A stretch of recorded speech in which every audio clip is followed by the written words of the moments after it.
In three major victories for the rule of law and the Constitution, the Supreme Court put an end to the use of race in college admissions, canceled Joe Biden's student debt cancellation scheme, and affirmed that the state of Colorado cannot force a Christian website designer to communicate messages that contradict her faith. Today, I'll tell you everything you need to know about these landmark rulings, and also analyze the dangerous pseudo-jurisprudence underlying the dissenting opinions in each case. Plus, a Minnesota church recites a new blasphemous sparkle creed, the legacy media complains about racist wildfire smoke, and Bud Light can now be found at prices cheaper than water. I'm Doug Wardlow, and this is Founding Principles. It is time to go on offense. This is Founding Principles with Doug Wardlow. The Supreme Court delivered three huge victories for free speech, equal protection of the law, and the separation of powers. In each case, the court stood up for the original meaning of the language of the Constitution.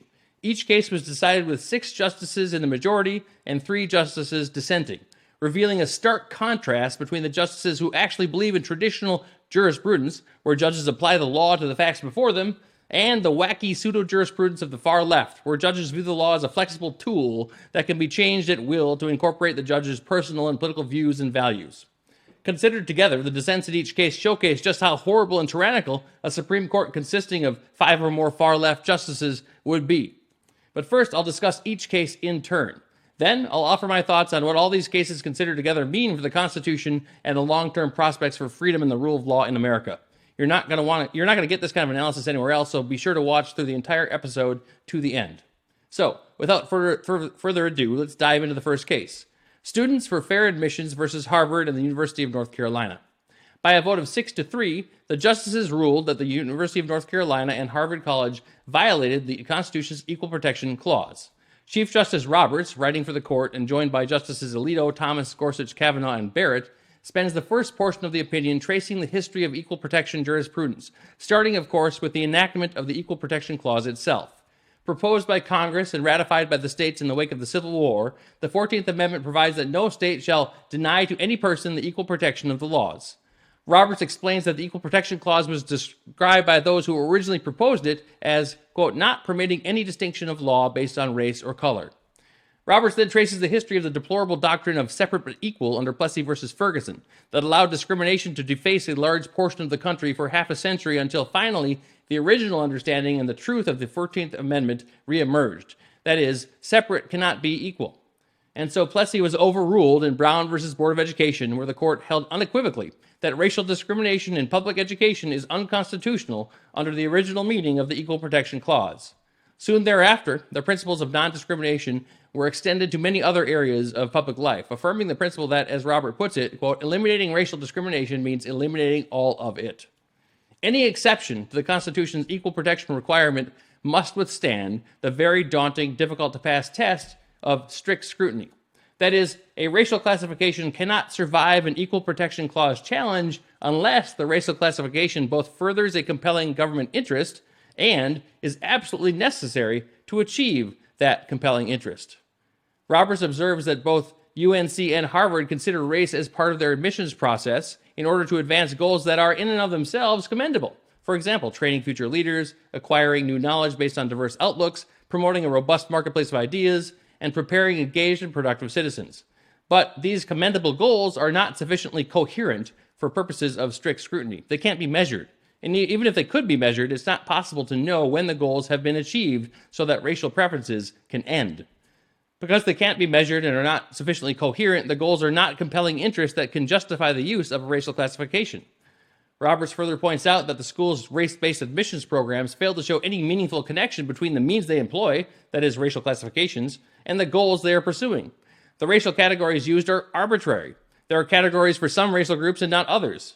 Robert writes that, quote, courts may not license separating students on the basis of race without an exceedingly persuasive justification that is measurable and concrete enough to permit judicial review.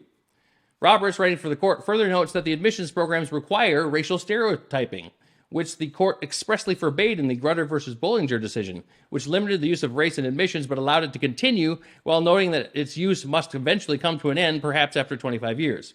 When a university admits students on the basis of race, it is assuming that students of a particular race think the same way because of their race, and that is an offensive assumption that is contrary to the core purpose of the Equal Protection Clause. Moreover, the court concluded that the use of race in Harvard's and UNC's admissions programs is unconstitutional because it lacks a logical endpoint as required in the Grutter decision. Indeed, the decision in this case effectively overrules Grutter. Now, race may only be considered in terms of, quote, an applicant's discussion of how race affected his life, be it through discrimination, inspiration, or otherwise. Race-conscious admission programs like the ones used by Harvard and UNC, however, those are unconstitutional. Such programs, Robert writes, quote, conclude wrongly that the touchstone of an individual's identity is not challenges bested, skills built, or lessons learned, but the color of their skin. Our constitutional history does not tolerate that choice. So, it is very clear that the court's opinion is solid and well-reasoned, grounded entirely and squarely on the original meaning and understanding of the Equal Protection Clause. Distinctions based on race have absolutely no place in law. No longer will applicants be denied the opportunity to attend an elite institution simply because they are a member of a currently disfavored race, as Justice Thomas puts it in his excellent and eloquent concurring opinion. But that's not how the court's three leftist judges see things. Not at all. Justice Jackson's dissenting opinion, for example, focuses on the historical subjugation of black Americans. According to her, America is irredeemably racist, and the sins of slavery and Jim Crow make it impossible for black Americans to succeed in our society without actively leveling the playing field and redistributing resources on the basis of race. Her dissent focuses on statistical disparities between racial groups as evidence of her view that just about everything in a person's life is attributable to the color of a person's skin. Justice Jackson believes that courts should defer to experts like the ones at institutions such as Harvard who can determine how best to discriminate based on race in order to level the playing field. And as Justice Thomas points out in his concurring opinion, Justice Jackson's dissent is a, quote, call to all to empower privileged elites who will tell us what is required to level the playing field among castes and classifications that they alone can divine. Justice Thomas continues, quote, then after siloing all of us into racial castes and pitting those castes against each other, the dissent somehow believes that we'll be able to, at some undefined point, march forward together into some utopian vision. Social movements that invoke these sorts of rallying cries historically have ended disastrously, close quote. How right Justice Thomas is. Government-imposed systemic racism cannot be an antidote to the ills of racism in society. It only creates more innocent victims and more injustice. And it is forbidden by the text of the Constitution, which Justice Jackson and her two leftist colleagues on the Supreme Court bench entirely ignore. And that brings us to the second in the trio of big Supreme Court victories last month, 303 Creative versus Elena. In that case, 6 justices, again Gorsuch, Roberts, Thomas, Alito, Kavanaugh, and Barrett, determined that the First Amendment's free speech clause bars the enforcement of a state anti-discrimination law against a Christian website designer who does not want to create wedding websites for a same-sex wedding when doing so would go against her beliefs. Justice Gorsuch, writing the opinion of the court, explained that Colorado cannot, quote, force an individual to speak in ways that align with its views, but defy her conscience about a matter of major significance, close quote. In this case, plaintiff Lori Smith, a devout Christian who owns a website and graphic design business in Littleton, Colorado, wanted to expand her business to include wedding websites, but she didn't want to violate her sincerely held religious beliefs by participating in the celebration and promotion of a wedding ceremony contrary to her faith.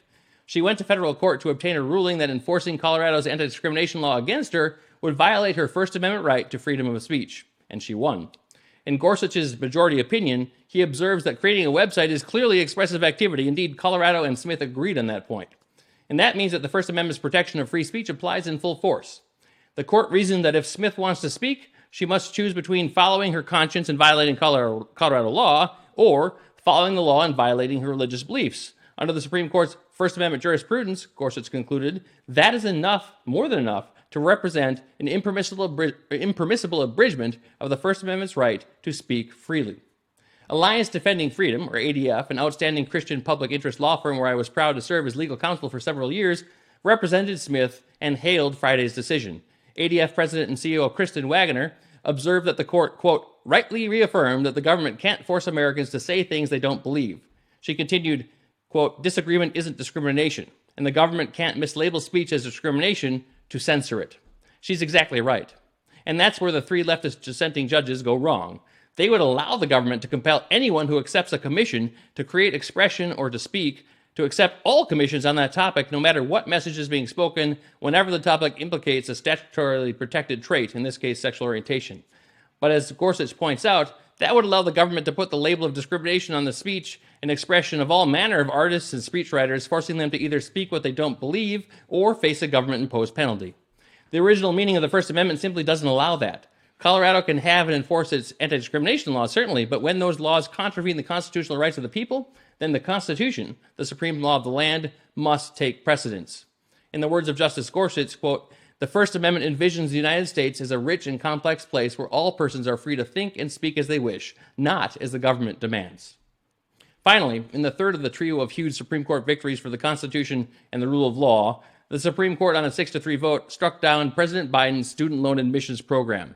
The name of the case is Biden versus Nebraska, and the implications of this case go far, far beyond Joe Biden's ludicrous $430 billion scheme to cancel student debts. Had the Supreme Court failed to get this one right, it would have basically meant that there are no effective checks on presidential or executive authority going forward. It would have severely damaged Congress's ability to control the nation's finances, and it would have amounted to a huge transfer of power from the people's elected representatives to the president and the army of unelected bureaucrats that make up the administrative state. So there was a lot riding on the outcome of this case. Thankfully, the Supreme Court got it right. Justice Roberts, writing the opinion for the court, explained that under the HEROES Act, the Education Secretary can, quote, waive or modify statutory or regulatory provisions for the purposes of preventing borrowers from falling into a worse position with respect to their student loans as a result of a national emergency. But, Roberts explained, Congress's use of the word modify means that the Secretary of Education can make, quote, modest adjustments and additions to existing provisions, not transform them. The insanely huge Biden debt cancellation plan, quote, created a novel and fundamentally different loan forgiveness program. The plan modifies the student loan laws, Roberts wrote, quote, only in the same sense that the French Revolution modified the status of the French nobility. It has abolished them and supplanted them with a new regime entirely. The question here, Roberts wrote, is not whether something should be done, it is who has the authority to do it. That's exactly correct. The Constitution gives the power to determine whether something should be done, that is, whether a law to do something should be passed, to Congress, not the president or his administration. And that's why Roberts' opinion invokes the major questions doctrine, which is a key separation of powers doctrine that provides that if Congress wants a statute to give an administrative agency the power to make decisions of enormous economic or political significance, then the statute must say so very clearly. The doctrine is sort of a safeguard to ensure that the original meaning of the text of a statute or the Constitution is not violated by an administrative agency that wants to enact vastly significant policy choices on its own. In this case, the language of the statute doesn't authorize Biden's debt cancellation scheme at all, let alone clearly. Of course, the three leftists of the court, Kagan, Jackson, and Sotomayor, joined a dissent penned by Justice Kagan. The dissent is notable for the vehemence of its attack on the majority opinion of the court. It claims that the court has substituted its judgment for that of Congress by negating Congress's broad delegation of authority to the Secretary of Education to grant student loan relief. Well, that's absurd, of course. It's exactly backwards. The majority of the court held that the statutory text clearly does not delegate authority to the president and his administration to unilaterally cancel nearly $500 billion in student debt. Indeed, had Congress attempted to delegate authority so broad that it could encompass the creation of a huge debt cancellation scheme out of whole cloth, that would have been an unconstitutional delegation of legislative authority to the executive branch. The Constitution requires that only Congress exercise the power to make laws. Congress can't just give its lawmaking power to the president. And if Congress tries to do that, well, that violates the Constitution's separation of powers and must be struck down as unconstitutional by the court. But once again, showing their total disrespect for our system of government and their apparent preference for unilateral authoritarian rule, the dissenting leftist judges opined that the words of the HEROES Act should be stretched and twisted so that President Biden doesn't have to go to Congress to erase $430 billion of debt owed to the federal government. Well, let's consider briefly the history of the HEROES Act. As the dissent itself points out, in 1991 and again in 2002, Congress authorized the Secretary of Education to grant student loan relief to borrowers affected by two specific wars. The first one was the Persian Gulf War. Congress passed a statute giving the Education Secretary the power to, quote, waive or modify any statutory or regulatory provision relating to student loan programs in order to assist the men and women serving on active duty in connection with Operation Desert Storm. Then, after our country was despicably and horribly attacked on September 11th by Islamist fundamentalist terrorists, Congress passed a law giving the Secretary of Education the authority to, quote, waive or modify any student loan provision to help borrowers affected by the September 11th national emergency. In 2003, Congress apparently decided that it didn't want to pass a separate law for each emergency or war that arose, so it passed the HEROES Act. Instead of specifying a particular crisis, the statute enables the Secretary to act, quote, as he deems necessary in connection with any military operation or national emergency by waiving or modifying any statutory or regulatory provision relating to federal student loan programs in order to assist borrowers affected by that war or emergency. Well, that's all pretty straightforward. But the dissent goes on to reason that the COVID so-called pandemic, which was declared a national emergency, means that the Secretary of Education can go ahead and completely eliminate $430 billion of student debt. That's far, far beyond waiving or modifying a few statutory provisions in order to make sure borrowers are not worse off in terms of loan repayment due to the national emergency. And it impacts all borrowers, regardless of their situation or whether they were actually affected by COVID. Indeed, the dissent criticizes the majority opinion for its clear holding that the creation of any novel and fundamentally different loan forgiveness program is off the table. Apparently, the dissenting justices think that the president and his administration should be able to take the slimmest reed of congressional authority and transform it into whatever is necessary to accomplish whatever it is that the president wants to do, as if the president is our emperor and supreme leader. Well, thankfully, that's not how our government works. And thankfully, the 6 justices in the majority on each of these 3 important cases applied the law and the Constitution according to their original meaning. They defended the Constitution's guarantee of equal protection of the law to all persons regardless of race, its guarantee of freedom of speech, and the separation of powers that keeps tyranny at bay. But consider for a moment the 3 leftist dissenters and how they would have ruled in each of these 3 cases were they in the majority. They would have effectively nullified Brown versus Board of Education and the Constitution's guarantee of equal protection, instead promoting race-based classifications that create injustice, create victims, and are anathema to everything our country stands for. They would have allowed states like Colorado to force Christian artists, speechwriters, movie directors, and website creators to either speak messages that contradict their Christian beliefs or be penalized by the government, all in the name of promoting the state-sponsored religion of LGBT activism. And they would have allowed President Biden to completely ignore Congress and act unilaterally, without any input from the people's elected representatives, to cancel nearly $500 billion of student loan debt owed to the federal government, effectively stealing Congress's exclusive power of appropriation and opening the door to unlimited executive authority going forward. In short, they view the law as a tool and nothing more. When the law or the Constitution aids their political agenda, well, they'll enforce it to its letter. But whenever the law gets in the way of their political agenda, they will twist it to fit their agenda or simply ignore it entirely. It is ironic that so many Democrats in Congress are up in arms over these rulings, even to the point of advocating the addition of more justices to the court so they can pack it with leftists. In so doing, they would transform the court into an entirely political body and a super legislator, undermining their own constitutional power to make laws as members of Congress. But they don't care about the separation of powers or the institution of Congress or the rule of law. They only care about seeing that their agenda is pushed through by any means necessary. They want to tear down this country and build an authoritarian socialist regime in its place, one where they would no doubt position themselves as among our enlightened guardians and rulers, lording it over us who they view as deplorable peasants. And that is why this next presidential election is so very important.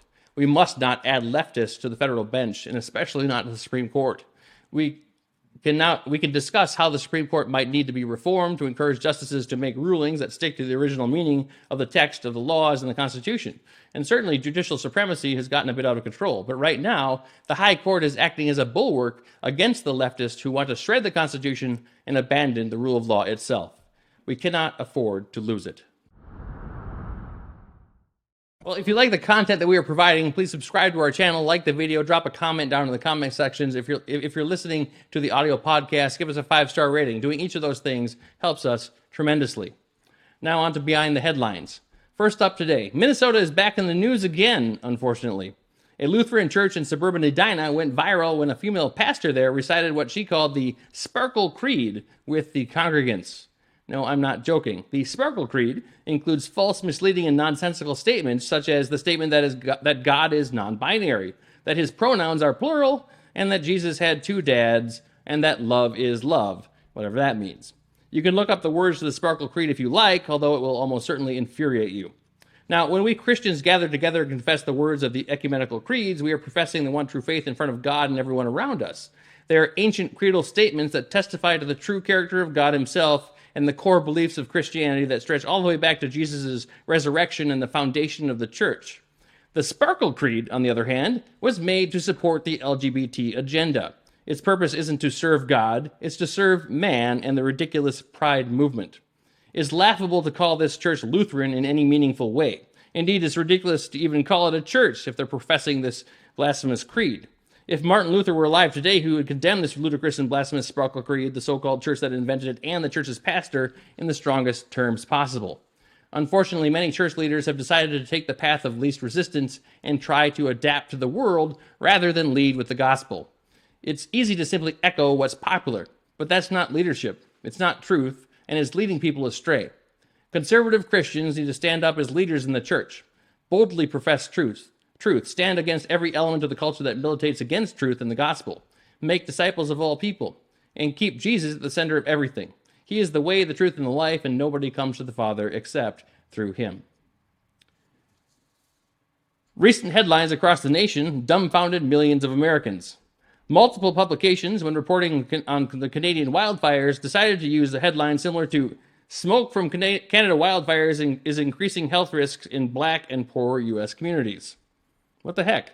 Smoke from fires can now be racist and discriminatory? The wind discriminates on the basis of race? The articles generally go on to explain the headline by stating that Black Americans tend to live closer to polluting sites that lead to higher rates of Black Americans suffering from asthma, and so then they're more affected by wildfire smoke. Well, if we take that at face value and assume that they aren't lying, that's sad. The point is, why write a headline like that? Why write a story focusing on the racial disparity of the impact of wildfire smoke? If you simply read the headline, you might think that the smoke is discriminating. But what's the point of this? Well, whether they admit it or not, the headlines are meant to be inflammatory. Such a headline is meant to perpetuate the leftist false narrative that our lives are entirely determined by race. All bad things and all good things, the narrative goes, can be ascribed to the color of a person's skin. And that false narrative breeds division, resentment, and hostility among people. It leads people to question the foundations of our country and pushes forward the left's goal to tear this country down. Racism is wrong because we are all made in the image and likeness of God. We are all fallen, sinful creatures who need redemption through the cross of Christ. It's a beautiful fact of life that our God cares about all of us. Black, white, Hispanic, Asian, every single one, all of us equally. Racism has existed and will continue to exist until we are on the other side of this world. It's a sad part of our fallen world. Was slavery terrible? Of course it was. That's why we celebrate its defeat in the Civil War. We celebrate Brown versus Board of Education. We celebrate the great strides Black Americans have made in this country. Are there individual racists? Of course. But today, a Black kid can work hard and achieve just the same as a white kid or any other color of kid. Race shouldn't matter so much to folks. It's something we shouldn't talk about all that much because it shouldn't really be relevant. Stop seeing each other as white or Black or Asian or what have you, and let's just see each other as countrymen, citizens, fathers, mothers, brothers, sisters, teachers, lawyers, truck drivers, farmers, doctors, engineers, and people doing their best to use the talents God has given them to create a better life for themselves and their families. Let's just see each other as Americans. Third and finally today, according to a new Daily Wire report, Bud Light is now cheaper than water, at least in one Pennsylvania store, that is. So maybe it's not cheaper than water everywhere, but Anheuser-Busch is certainly still feeling the effect of the conservative boycott. I've talked about this quite a bit, and you might be wondering why this issue is in the conservative media so much. I'll tell you. It's important we keep spreading the word and keep up the boycott. Why is that? Allow me to explain. We cannot give our dollars solely to conservative businesses. It's just not feasible right now. Too many conservatives abandoned cultural fights, and corporations responded to the leftward lurch our country has taken. So while we can't realistically take away our business from every woke company, we can send a clear and convincing blow to a chosen few. We can make examples of the worst offenders. Enter Anheuser-Busch and Bud Light. It's less about Bud Light specifically and more about what they stand for. The Dylan Mulvaney stuff? It was Bud Light saying, "We know you won't do anything about this. We can do whatever we want." What this boycott tells not just Bud Light, but every woke company is this: conservatives can and will mobilize and hurt your bottom line if you keep shoving this garbage down our throats. And your ridiculous wokeism is actually helping many Americans realize that they are in fact conservatives. Can we and should we support conservative alternative companies? Of course. In some sectors, though, it will be quite some time before there are providers of goods and services that cherish traditional American values. Small victories like the victory over Bud Light's wokeism will build over time. So the small victories really aren't that small. We are looking for a snowball effect. When you start to roll a small snowball down the hill, it builds and builds and builds until it's a mighty unstoppable force. That's our game plan. That's how the left built its empire, and it's how we are going to knock it down. A spiritual revival is upon us. Your neighbors are getting fed up with the woke nonsense. So keep at these boycotts to the greatest extent that you can. Reject Anheuser-Busch, Target, North Face, and the like. focus on one battle at a time, and together we will defeat wokeism. Well, thanks so much for tuning in. That's all for today's show. If you like the content that we are providing, please go ahead and subscribe to the channel, like the video, leave a comment in the comment section. If you're listening to the audio podcast, go ahead and give us a 5-star rating. Doing each of those things helps us tremendously, and it helps grow and multiply the impact of the show. And remember, one more thing, the CCP must be destroyed.